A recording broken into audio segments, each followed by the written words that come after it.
Lust can start in seconds, and here's how you win in the first 3. This is something that I dealt with through my teenage years in my life, and I just wanted to give you guys a little bit of a formula on how I overcame lust, how I overcame just the temptation of lust, and how to win those small battles on the daily so that you can win the war in the long run and not be a person that deals with lust or pornography or masturbation or any of these things. And I want to give you guys that formula. So first thing, I want you guys to understand, temptation of lust, or any other sin for that matter, is not a sin. Temptation is just the thing that is coming at you. So you have to even understand that, so that when you have that temptation that comes on you, you don't feel guilty for it and you don't get the shame. Because shame in itself is just a tool that Satan uses so that you fall deeper into sin. So I want you guys to understand that temptation is not the sin, but dwelling on lust, dwelling on pornography, dwelling on masturbation, all these things, that is the sin. So I'm going to give you guys a quick scenario on how to overcome lust and that temptation in a daily situation. So say you're walking through the mall, you walk around the corner and boom, there's a Victoria's Secret or a lingerie store that pops up in front of you. How do you deal with that on a daily when you're walking through the mall? Because it wasn't your fault, it just popped up in front of you. Or Instagram, for example, a video pops up. What do you do? Okay, I'm going to give you guys my formula here. So I call it the ping pong method. It's actually something that my dad showed me when I was younger. Pretty much, say you're walking through this mall, the image pops up in front of you, the picture pops up in front of you, and boom, immediately look away. Because where the seed is going to be planted is when you dwell on it, when you do the second look, when you stay looking longer. That is when the seed of sin will start to plant in your mind and plant in your heart, and that's where it will start to grow. So if you immediately cut it off, boom, eyes looking away, that is where you will have that small little victory, that small little battle. And I even wanted to give you guys a situation from the Bible where this principle is applied, where if you win those small little victories, you'll eventually win the battle. And I want to actually look at the life of David. So David, for example, he's young, he's a teenage boy, and when Goliath comes, he comes up and all the guys are like, dude, how are you so confident? Like, how are you willing to go fight this giant and you're not even scared? Well, I'm going to tell you, there's 2 reasons why. The first one is he had the confidence because he had those small victories when he was the shepherd in the field. Think about it like this, okay? When the lion came, what did he do? He fought it and he won, he killed it. When the bear came, he fought it, he won, he killed it.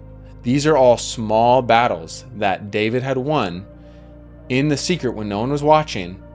So just like with you guys here walking through the mall, say you're on Instagram, when no one's watching, how are you going to win that battle? How are you going to build up the confidence that I'm not a man or even a woman that deals with lust and temptation and all this stuff?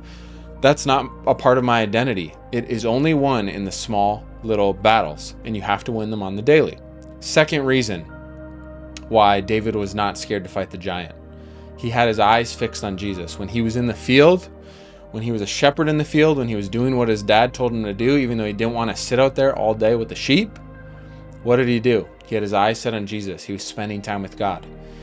I don't actually even know how like secular people or people who aren't saved fully get free from lust or temptation, because this is the only method that I've seen that long-term gets you free from lust or sin.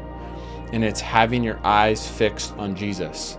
Think about it like this. If I'm looking at Jesus, I'm spending time with Jesus, I'm worshiping Jesus, I'm reading his word, I'm getting filled and edified from spending time with Jesus. When something comes in front of it, when sin comes in front of it, when temptation comes in front of it, it could be lust, an image, a video, anything like that. When something comes in front of me in that time with Jesus, me looking at Jesus, it's a distraction because it's in the way. So when you are doing these 2 things, when you're winning those small daily battles, you're not looking at that image, you're using the ping pong method to look away. That is going to be the thing that gives you the confidence that this isn't a part of my identity. This isn't something I deal with. I'm not a guy who deals with lust. I'm not a guy who deals with pornography. Imagine if you could say that for yourself. And I'm telling you, the only way that it's going to be done is when you win the small battles, when you get the confidence that in those moments, this isn't something I deal with. I remember that time that I didn't look at that and I looked away. That's how you get the confidence to have that a part of your identity and be free from lust and sin and pornography and masturbation and all this stuff. You have to win in those daily battles. And then 2, you have to have your eyes fixed on Jesus. You have to be filling yourself with something. Otherwise, there's going to be that void in your spirit. You have to be edifying yourself daily in the Word. You have to be edifying yourself with worship. You have to have your eyes fixed on Jesus, spending time with Him. Even if you look in Isaiah, in the minor prophets, and all these books of the Bible, the only time, this is actually Joel, he says the only reason that the people of Israel were turning away from God and worshiping other idols is because they did not have the knowledge of God. And I know that verse is sometimes taken out of context. And when he's saying the knowledge of God, he's not saying, oh, I know about the Bible, I know about what God says in the Word. It's not mind knowledge, it's knowing God. When you know God, sin has to be removed. It can't be in His presence. It's just a byproduct of it. When you are spending time with God, when you know Him, when you have a relationship with Him, why on earth is a small thing like lust or an image even worth looking at?